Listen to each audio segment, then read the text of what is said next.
मुरुमासाठी खडकाळा तलावाची वेस्टवेअर फुटली. मुरुम तस्करांची एवढी हिंमत कुणाच्या भरवशावर?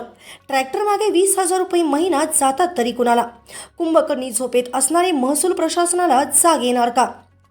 विदर्भ कल्याणी रेती व मुरुम तस्करी सुरू होणार असल्याची माहिती बातमीच्या स्वरूपात प्रशासनाला दिली होती. तरी सुद्धा महसूल प्रशासनाची कुंभकर्णी झोप आश्चर्याची गोष्ट आहे. सिरसी गावात रेती व मुरुम तस्करांची वाढलेली हिंमत बघण्यासारखी आहे. त्याचे कारणही तसेच विशेष आहे. कोणी आपले काही बिघडवू शकत नाही असा आत्मविश्वास तस्करांना कुणामुळे येतो हा एकच संशोधनाचा विषय आहे. हे तस्कर एका ट्रॅक्टर मागे 20,000 रुपये महिना कुणाला मोजतात, ज्यामुळे त्यांची इतकी हिंमत वाढलेली आहे अशी चर्चा गावभरात रंगलेली आहे. चला तर बघूयात हे प्रकरण नेमकं काय आहे.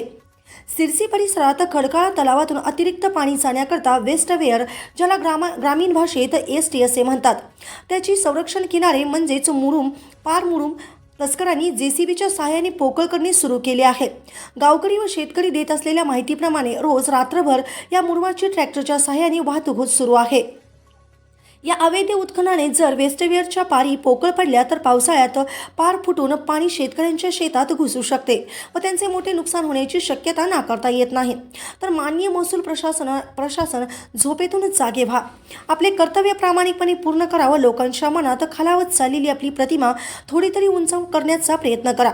संविधानाच्या प्रस्तावनेनुसार आम्ही भारताचे लोक तुम्हाला विनंती करतो आहोत, तर आदेश देत आहोत, या मुरुम तस्करावर कठोर कारवाई करा.